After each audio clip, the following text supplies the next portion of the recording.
Last I checked, when the present takes on the future usually wins. Peter, let's go broadcast now. If we want to continue to have the impact on the mindsets, on the beliefs, on the behaviors of the people we most need to influence, we can't take what we used to do offline and shoehorn it online.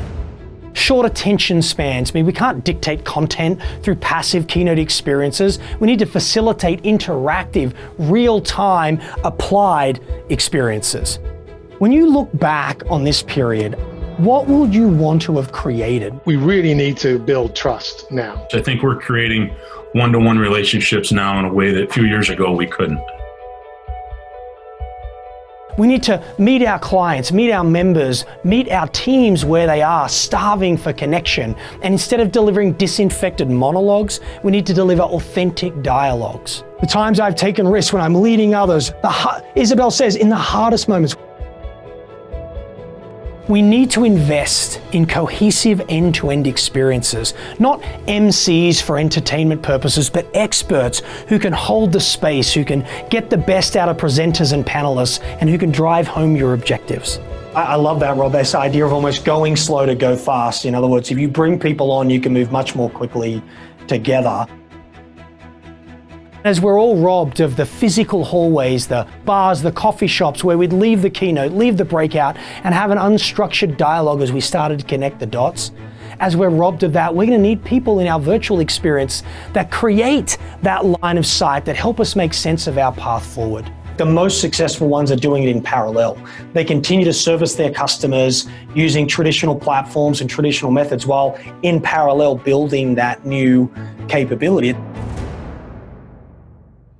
What about the keynote followed by the traditional fireside chat where either one or more of your senior team gets together with the external keynote speaker and talks about what those ideas look like applied to your world, where they take your vision, your ambition, and bring it to life, where your external thought leader adds credibility to your internal strategy, and when the whole process humanizes your leaders to your clients and to your employees as well.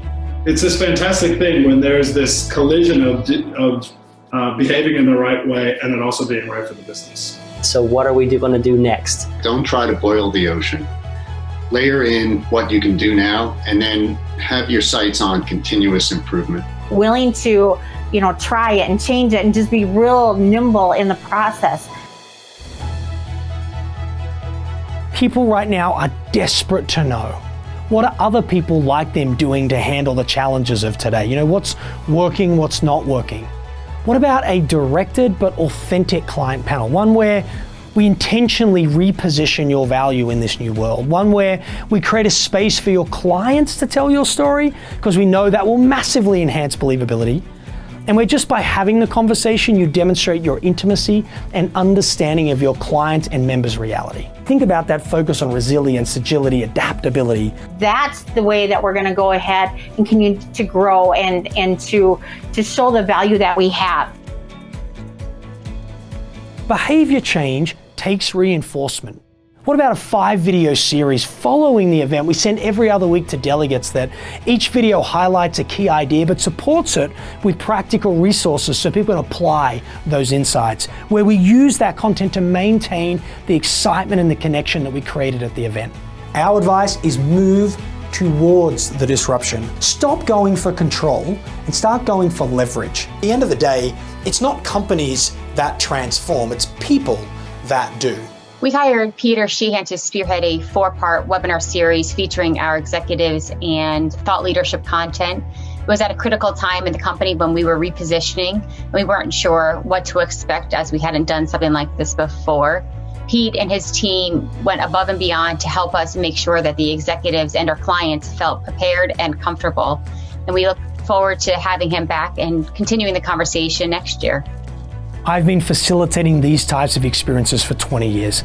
Let's work together and create a customized design that humanizes your leaders, engages your people, and inspires lasting change.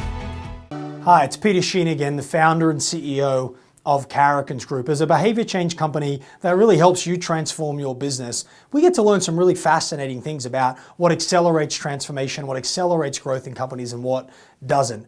And one of the things that happens to us a lot is we get on the phone with a chief executive or a senior leadership team or even just a team leader who says, you know, I've got alignment, but I just don't seem to have a culture of execution. And we're like, what do you mean you don't have a culture of execution? They're like, well, you know, I've clearly told people what to do and I've communicated clearly where we want to go and there's absolutely no change. And we provoke them and say, what? You clearly don't have alignment with where you're trying to get to. And they're, oh, no, we've got alignment. We just don't have a culture of execution. And I actually think, one, they're wrong, and two, a culture of execution will naturally flow out of true alignment. What most leaders find when you shine a mirror up to them and show them what's really happening to them and their teams is that they don't actually have alignment even when they think they do. They generally have agreement, not alignment. They have some loosely defined or even well-defined abstract vision of where they're trying to take their team, where they're trying to take their business, that everyone basically understands. And they assume that because we understand the future state, that they have alignment. No, you just have agreement on what the future state is. You might not even have agreement that they want to go on the journey to create it, by the way. And if you don't have that, you definitely don't have alignment. Turns out it's not just the future state that matters. You need to also understand the current state, like where are we now and how far away are we from that future state. But true alignment is when there is a shared understanding and unequivocal commitment to closing the gap between the current state and the future state. And that shared understanding is grounded in some reality. It can't be that people believe this is going to be easy and that they can keep doing things basically the way they've always done it, and you're going to automatically manifest through the law of attraction this new vision. That's just not really how it happens. That shared understanding has to have a true representation of the gap between where we are now and where we want to be, and it has to have unequivocal commitment to making it happen. So if you don't have a quote-unquote culture of execution, then I guarantee you don't have alignment. So there's a little bit of a test that we use with our clients to help them understand whether they are in agreement or whether they are in alignment. And that's pretty simple. Number one is if you are in agreement, then basically you're aware of the change and disruption that you face, but you haven't taken full ownership for your responsibility to do something about that change and disruption. We have a whole video, by the way, on the difference between awareness and ownership. And if you get a chance, you should try and watch that as well. So awareness means we can see it happening, we know what's going on, but I don't really believe I have to do anything about it, or at least not yet, or it's not a problem that we have to deal with today. So that's firstly. If you're in awareness and not in ownership, then you're probably in agreement, not in alignment. From an emotional perspective, if you are in agreement, then you probably have what's called passive dissent. And if you're married, you're probably familiar with this behavior at home as well. It's when people nod their head in all the right places. Yeah, we should go and create that value. Let's become the firm of the future. Let's be insert inspiring vision here. But when they go back to their offices, they're like, oh my gosh, our CEO's out of his mind, or she really doesn't know what's going on, or they begin to pick apart the strategy as soon as they get out of the room. They're dissenting, but it's passive. It's sort of behind closed doors and in hallways. It's extremely destructive, by the way. If you're in agreement, if you're in alignment, that dissent's happening in the room. You're having healthy, robust debate, full-blown, hands-down arguments if you need to about whether you've picked the right vision, about what the real current state is and what it's going to take to close it.